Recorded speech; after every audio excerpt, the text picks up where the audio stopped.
Hello guys, I hope आपको पता चल गया होगा कि सीटेट के पेपर जो है वो जनवरी में लास्ट 30 या 31 को होने वाले हैं। अभी हम बात कर लेते हैं उसकी कि इसमें आता क्या है। और अभी हमारे पास 2 मंथ्स हैं और 2 मंथ्स काफ़ी होते हैं सीटेट के लिए अच्छे मार्क्स लाने के लिए, चाहे आप मैथ साइड से हैं, चाहे आप एसएसटी साइड से हैं, या फर्स्ट या सेकंड पेपर कोई भी है। लेकिन इसके साथ में मेरी इस वीडियो में हम बात करेंगे एचटेट और यूपीटेट की भी, ताकि कोई कन्फ्यूज़न ना हो। क्योंकि एच टेट का और यूपी टेट या सी टेट का थोड़ा सा चेंज होता है, थोड़ा सा सिलेबस, थोड़ा सा पैटर्न भी चेंज होता है। वो क्या होता है उससे बात करेंगे हम। तो मेरा ये छोटा सा वीडियो है स्टार्टिंग, अगर आप इससे स्टार्टिंग कर रहे हैं तो आपको बिल्कुल फुल नॉलेज मिलेगी कि इसमें आता क्या है और क्या तीनों में डिफरेंस है। जैसे कई लोग एच टेट का पेपर देने जाते हैं और एसएसटी पढ़ के चले जाते हैं, तो एक्चुअली नहीं होता है ऐसा, या मैथ्स पढ़ के चले जाते हैं, जबकि उनका वो मेन पेपर नहीं होता है। तो आज हम उस पर बात करेंगे।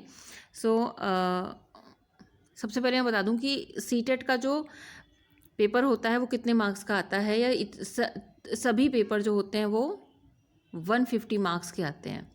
तीनों ही ये सिमिलैरिटी है, तीनों ही 150 मार्क्स के आते हैं। इसके साथ में फर्स्ट में तीनों में ही पेडागॉजी आता है, तीनों में ही पेडागॉजी चाइल्ड डेवलपमेंट के बारे में बात की जाती है, टीचिंग मैथडोलॉजी आती है तीनों में ही। तो ये एक सिमिलैरिटी है एच टेट, यूपी टेट और सी टेट में। इसका सिलेबस सेम है।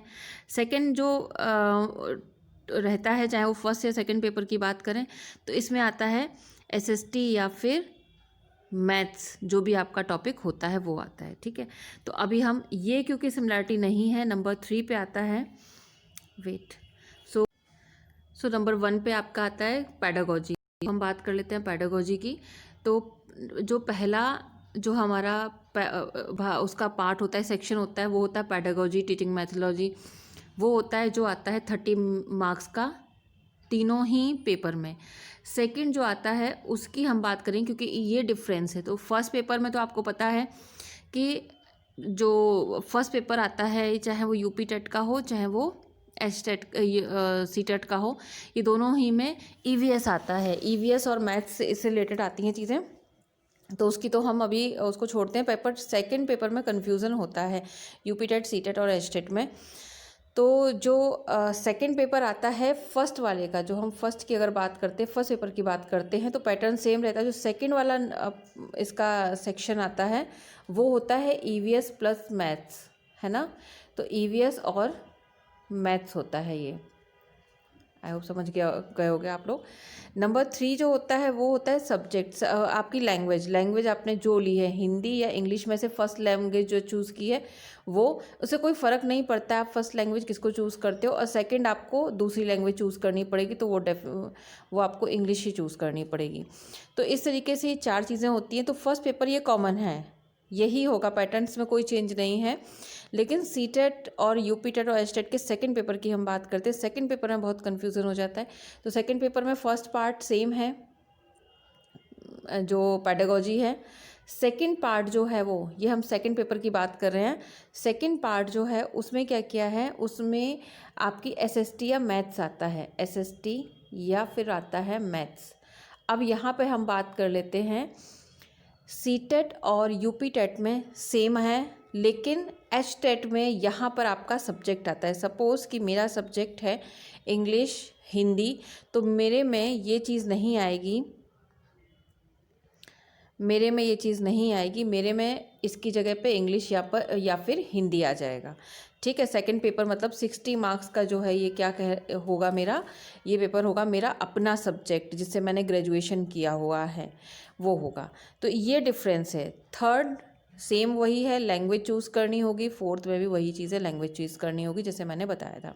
तो ये डिफरेंस है कि 150 मार्क्स का पेपर आएगा। तो एज सच इतना ज़्यादा परेशान होने वाली बात नहीं है आप लोग को। तो ऐसे जितना परेशान होने वाली बात नहीं है आप लोग को इस चीज़ के लिए कि क्या डिफरेंस है। बस एच टेट में थोड़ा सा हमको कंफ्यूज हो जाते हैं हम, कि एच टेट में जो है हमारा सब्जेक्ट आ जाता है, इसमें हमारा आ जाता है सब्जेक्ट जो सेकंड पार्ट होता है। फर्स्ट 3-4 सेम होते हैं, यहाँ पर हमारा सब्जेक्ट आ जाता है। लाइक इफ़ मेरा हिंदी है तो मेरा हिंदी आएगा, एसएसटी मैथ्स नहीं आएगा, जो कि मुझे बहुत अच्छा लगा है इसमें। और टेट और सी टेट का सेम रहेगा। तो आई थिंक आपको क्लियर हो गया है। अब हम बात कर लेते हैं कि हम इनकी तैयारी कैसे करते हैं। तो सबसे पहले जो मैंने बताया था आपको कि 150 में से इसका कितना भाग होता है। इसका जो पार्ट होता है वो होता है, एक minute, let me change the colour, blue लेते हैं, ओके फाइन। सो 150 में से सभी पेपर में, चाहे आपको इसको तो प्रिपेयर करना ही पड़ेगा, इसको आप कहीं भी छोड़ नहीं सकते हैं, ये आता है 30 मार्क्स का, चाहे आप फर्स्ट पेपर दें, सेकंड पेपर दें, थर्ड पेपर दें। इसके लिए मैं आपको कैसे पढ़ाऊंगी, इसके लिए कोई प्रॉपर बुक नहीं है। इसके लिए सिर्फ आपको क्या करना है, इसके टॉपिक्स मैं आपके साथ में शेयर करूँगी। एवरीडे एक नया टॉपिक होगा आपके पास में वो शेयर करूँगी। जैसे कि सपोज़ बात कर लेते हैं वायगॉत्स्की की।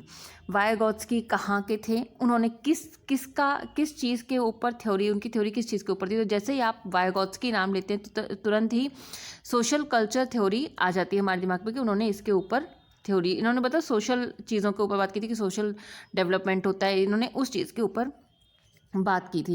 उन्होंने किस तरीके की इनके कंटेम्प्रेरी कौन थे, तो पियाजे और स्किनर थे। तो अब आप कैसे लर्न करेंगे, इसको तैयारी करने का एक तरीका ये होगा कि आप कंपैरिजन में तैयारी करेंगे।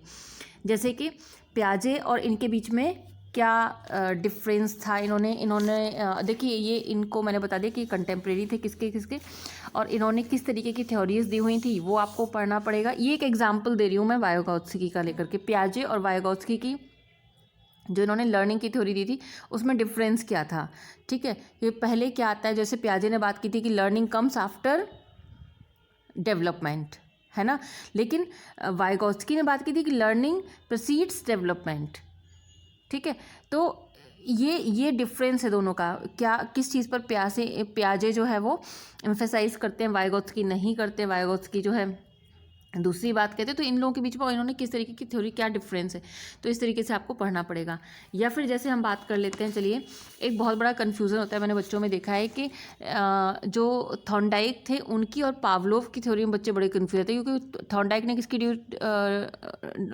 थ्योरी दी हुई है, कैट के ऊपर उन्होंने एक्सपेरिमेंट किया हुआ है ना। और इनकी जो, जैसे थॉर्नडाइक की बात करेंगे तो इन्होंने एक जो इनका ट्रायल एंड एरर थ्योरी दी है, इसके एक दो और नाम से, जैसे कि इसको SR थ्योरी के नाम से भी जाना जाता है, ठीक है। इसको इस तरीके से मतलब कि कई नामों से जाना जाता है, तो हम वो भी बात करेंगे, मतलब हम कोई टॉपिक छोड़ेंगे नहीं, कोई चीज़ छोड़ेंगे नहीं, ठीक है, उसके ऊपर बात करेंगे। और इन्होंने इसके ऊपर जो इनके पार्ट्स भी कितने तरीके का होता है, like primary and secondary learning, किस तरीके से इन्होंने लर्निंग के बारे में बात करी है, प्राइमरी एंड सेकेंडरी लर्निंग के बारे में बात की है। और इनको कहा जाता है फादर ऑफ एजुकेशनल साइंस भी कहा जाता है, ठीक है। एजुकेशनल साइकोलॉजी भी बोला जाता है, फादर ऑफ एजुकेशनल साइकोलॉजी। तो इनके, जैसे कि अब मैंने एक एग्जांपल दिया थॉर्नडाइक का, इन्होंने कैट के ऊपर थ्योरी दी है। इनकी थ्योरी को कई और नामों से जाना जाता है, ट्रायल एंड एरर थ्योरी के नाम से, SR थ्योरी के नाम से इनको कहा जाता है, फादर ऑफ एजुकेशनल साइकोलॉजी। और इन्होंने इनके काइंड्स क्या क्या हैं, प्राइमरी एंड सेकेंडरी लर्निंग के बारे में इन्होंने बात किया है। और इनके काइंड्स क्या क्या दिए हैं, law of readiness, law of effective, मतलब आपको नाम देख करके तुरंत याद आना चाहिए कि इन्होंने किस चीज़ की थ्योरी दी हुई है। इन्होंने किसके ऊपर एक्सपेरिमेंट किया है, कैट के ऊपर एक्सपेरिमेंट किया है, और जबकि पावलोव ने डॉग के ऊपर। अब लोग क्या कंफ्यूज रहते हैं, बच्चे क्या कंफ्यूज रहते हैं कि डॉग के ऊपर किसने किया, कैट के ऊपर किसने किया। तो ये इस तरीके का आपको हर एक चीज़ बहुत क्लियर पता होना चाहिए। इसके साथ में लाइक थॉर्नडाइक ने अगर इसकी थ्योरी दी है तो कितनी थ्योरी दी है, मतलब इनको कितने नामों से जाना जाता है, और क्योंकि वो पता ही नहीं होता कि एग्ज़ाम में वो नए नाम से बाद में हम कहें अरे हमें तो ये पता था। तो आपको ये बातें हिंदी और इंग्लिश दोनों में पता होनी चाहिए, ठीक है। नेक्स्ट हम बात कर लेते हैं अपने सब्जेक्ट की। दूसरा हमारा जो टॉपिक है वो है, हाँ, अगर आप फर्स्ट पेपर की, जैसे मैंने बताया कि जो फर्स्ट पेपर की आप बात करेंगे तो फर्स्ट पेपर में तो EVS और मैथ्स आता है, इन्वायरमेंटल स्टडीज़ और मैथ्स दोनों आते हैं। तो ये तो आपको क्लियर है कि आपको 5th तक की मैथ्स पढ़नी होगी। कहाँ से पढ़नी होगी वो मैं आपको बताऊँगी। तो ये आता है, ये जो पोर्शन है ये आता है पूरा आपका 60 मार्क्स का। तो अगर फर्स्ट पेपर की बात करेंगे तो EVS और मैथ्स जो लेते हैं ये कितने मार्क्स लेते हैं, पूरे 60 मार्क्स। और यहाँ पर आपको एक चूज़ करना होता है सेकंड पेपर में, मैथ्स लेना है या फिर एसएसटी लेना है। तो अगर आप एसएसटी वाले हैं, सेकंड पेपर की बात कर रही हूँ मैं, ये नीचे 60 मार्क्स का, अगर मैथ्स वाले हैं तो ये आएगा आपका 60 मार्क्स का। और आप फर्स्ट पेपर की को देख रहे हैं तो ये फर्स्ट पेपर के लिए कि अगर इन दोनों में 30 मार्क्स का ये आ जाता है। इसमें साथ में इसके साथ में आपको इसकी में टीचिंग मैथोलॉजी भी आती है, तो ये चीज़ का ध्यान रखें। इसके साथ में आती है लैंग्वेज में बच्चों को बहुत कन्फ्यूज़न होता है। अगर आप फर्स्ट लैंग्वेज हिंदी चुन रहे हैं तो सेकंड लैंग्वेज आप इंग्लिश चुनेंगे, और इसको हमेशा याद रखिए कि आपने क्या सेलेक्ट किया था। अगर आप फर्स्ट लैंग्वेज इंग्लिश चुनना चाह रहे हैं तो फिर सेकंड आप हिंदी सेलेक्ट करेंगे। सो आपको ये याद रखना पड़ेगा। डिफरेंस ज़्यादा कुछ नहीं होता है। मोस्टली इनमें आता क्या है वो मैं आपको बता देती हूँ कि इनमें आता क्या है। अब हिंदी और इंग्लिश सब्जेक्ट में आता क्या है, तो मैंने देखा है मेनली ये क्या करते हैं, ये पैराग्राफ के ऊपर काम देते हैं। पैराग्राफ में ही ये क्वेश्चंस पूछ लेते हैं। लाइक ये देखिए, मैंने जो पीछे बैकग्राउंड में पिक भी लगाई हुई है, ये पैराग्राफ में ही ये ऑपोजिट्स पूछ लेंगे, सिनोनिम्स पूछ लेंगे। पैराग्राफ में ही ये सारी चीज़ें पूछ लेते हैं। और इसके अलावा 2-3 क्वेश्चंस एक्स्ट्रा होते हैं, तो इसमें आपको आपकी रीडिंग हैबिट को इनकलकेट करना होगा। तो इसमें तभी आप इंग्लिश में अच्छे मार्क्स ला पाएंगे। और इसके साथ में इसकी भी प्रॉपर बुक नहीं है, आपको कुछ कुछ एक्सरसाइजेज डेली मैं करवाती रहूँगी। बैक ईयर्स के जो पेपर हैं उनको आप करते रहेंगे तो बहुत अच्छे नंबर आ जाएंगे आपको। बाकी बात कर लेते हैं हिंदी की। हिंदी अभी ये चीज़ आती है, थोड़ा सा हिंदी का भी ग्रामर आपको आना चाहिए। लाइक जो वाक्य होते हैं वो कितने प्रकार के होते हैं, इनके काइंड्स क्या क्या हैं, और इसके साथ साथ में जैसे तत्सम और तद्भव, तो ये कुछ कुछ चीज़ें आनी चाहिए। तो मैं कोशिश करूँगी आपको ईजी वे में बताऊँ। अब बात कर लेते हैं जो मेन हमारा 60 मार्क्स का होता है, क्योंकि यही हम स्कोर अच्छा कर जाते हैं। ये हम 60 मार्क्स कहाँ से लेके आएँ, कौन सी बुक पढ़ें। तो अब हम बात कर लेते हैं मेन इसकी स्टडी की कि इसके लिए कौन सी बुक पढ़ें, क्योंकि इंग्लिश और पैडागोजी के लिए कोई बुक नहीं है। ये आपको रीडिंग और या मैं टॉपिक शेयर करूँगी, उसके साथ में आप पढ़ सकते हैं। इसके लिए बुक क्या पढ़ें, तो मैं आपको बताती हूँ कि बुक क्या पढ़ेंगे आप। देखिए, आप कोई भी महंगी गाइड वगैरह मत खरीदिए, क्योंकि वो कोई काम नहीं आने वाली हैं। मैंने बहुत सारे इनके पेपर्स देखे हैं। ये सिर्फ NCERT पर आप जाइए, वहाँ की बुक्स लीजिए। आप फर्स्ट पेपर की प्रिपरेशन कर रहे हैं तो आप EVS और मैथ्स लीजिए। देखिए, मैथ्स तो फिर भी एक बार चल जाता है, लेकिन फिर भी मैं कहूँगी कि आप अगर यहाँ वहाँ मेहनत कर रहे हैं तो सारी मेहनत आपकी वेस्ट जाएगी। क्योंकि मैंने देखा है कि लोग जब ये सीटेट नहीं निकाल पाते हैं, उसकी रीज़न यही है कि वो पढ़ते तो हैं, लेकिन वो पढ़ते कहाँ से हैं, यहाँ वहाँ की कोई बुक्स ले ली हैं इन्होंने, गाइड्स बहुत अच्छी अच्छी आ रही हैं वो ले ली हैं, तो वहाँ से ये लोग तैयारी करते हैं। तो इसकी वजह से तो वो होता है क्या है कि आप यहाँ वहाँ से बुक्स पढ़ते रहे, उसमें बहुत कुछ दिया होता है, जबकि जो सीटेट में पूछा जाता है वो उतना ही लिमिटेड होता है। वो कहाँ मिलेगा आपको सिर्फ इन बुक्स में मिलेगा।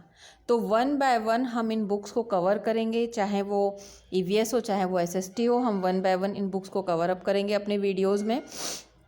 और अगर आप ख़रीद सकते हैं तो वो महंगी बुक्स ख़रीदने की बजाय आप NCERT की सेकेंड हैंड बुक मिल जाती है आपको, कहीं से भी मार्केट में अवेलेबल है, आप वो बुक परचेज़ कर लीजिए। ट्रस्ट मी, उसकी एक एक लाइन रीड करिए, आपको कोई ज़रूरत नहीं पड़ेगी कोई भी गाइड बुक ख़रीदने की।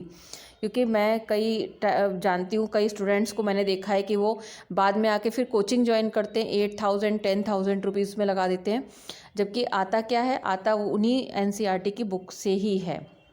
मैं कई सालों से इस चीज़ को ऑब्ज़र्व कर रही हूँ। तो NCERT की बुक से आता है, तो वो आप ध्यान रखिए। आप आज ही जा कर के कोई भी गाइड कुछ भी, वो बाद में, वो सेकेंडरी है। सबसे पहले आपको NCERT की बुक्स परचेज़ करनी है। एक एक लाइन आप आज से पढ़ना शुरू कर दीजिए, उसको अंडरलाइन करना शुरू कर दीजिए। मैथ्स के बच्चे जो हैं, मैथ्स के वही सम्स लगाने शुरू कर दीजिए, उसमें से ही आता है आपको, उसके आंसर्स उसमें से ही मिलेंगे। ठीक है, तो मेरे हिसाब से बिल्कुल मैं 100% आपको कह सकती हूँ कि 100% आपको गारंटी दे सकती हूँ कि अगर आपने 60 अगर ये तैयारी कर ली तो 60 में से आपके 50 कहीं नहीं जा रहे हैं। ये समझ लीजिए, आप इसमें ही पा जाएंगे आप, अगर आप उसको, जो मैं कह रही हूँ वो आप फॉलो करते हैं, कि आप अपना इसको फॉलो करते हैं कि CBSE की पहले आपको NCERT बुक्स लेनी है। NCERT बुक्स को अच्छे से रीड कर जाइए, उनके नोट्स बना लीजिए। आप आज से तैयारी करेंगे 2 मंथ्स में आपको बहुत अच्छे मार्क्स मिल जाएंगे। फिर पेडागोजी और इन सब की तो मैंने बताया टॉपिक्स होते ही हैं। तो इस तरीके से आप करेंगे एंड डेफिनेटली आप बहुत अच्छे मार्क्स लेके आएंगे। एक अपना टारगेट करिए कि नहीं, मैं 1 घंटे के लिए, आधे आधे घंटे के लिए ये टॉपिक्स और 1 घंटे के लिए आप अपना जो एनसीईआरटी की बुक्स हैं उनको रीड करना शुरू कीजिए। तो हम अपने वीडियोस में थी स्लोली मैं आपको जो वीडियोस डालूंगी वो उन जो प्रीवियस ईयर्स के पेपर हैं उन पर भी बात करेंगे हम, और इसके टॉपिक्स मैं ज़रूर शेयर करूंगी क्योंकि बच्चे यहीं चले जाते हैं। और टफ़ से टफ़ पेपर होगा वो भी एनसीईआरटी की बुक से ही आता है। तो आप एनसीईआरटी की बुक्स आज ही खरीदिए, एनसीईआरटी की बुक्स आज ही खरीदिए, इनको पढ़ना शुरू कीजिए। हिंदी इंग्लिश जैसे भी आप पसंद करते हैं वैसे पढ़ना शुरू कीजिए। एक एक लाइन को रीड करना शुरू कीजिए, इंपॉर्टेंट पॉइंट्स को नोट डाउन कीजिए और वैसे पढ़ना शुरू कीजिए। अगर आप ये सोचेंगे कि आप गाइड से पढ़ लें, गाइड में बहुत कुछ होता है, मेन चीज़ मिसिंग होती है जो सीटेट में आती है वही मिसिंग होता है उसमें, क्योंकि वो सीटेट के पर्पज़ से बनाई ही नहीं जाती हैं। ठीक है, तो इसलिए आप एनसीईआरटी को फॉलो कीजिए। 60 में से 50 इजीली आप पालेंगे अगर आप आज से पढ़ना शुरू करते हैं तो एनसीईआरटी। तो आई होप कि आपको मेरा वीडियो अच्छा लगा होगा, आपको पसंद आया होगा। तो लाइक एंड शेयर कीजिए, सब्सक्राइब कीजिए, जिससे कि मैं जो भी इसके नए वीडियोस डालूंगी वो आपको मिलते जाएंगे। Thank you so much everyone. और मुझे बताइए कि आपको वीडियो कैसा लगा और इसमें क्या मुझे और इन्फॉर्मेशन ऐड करनी चाहिए। Thank you so much. Goodbye. Like and share my video.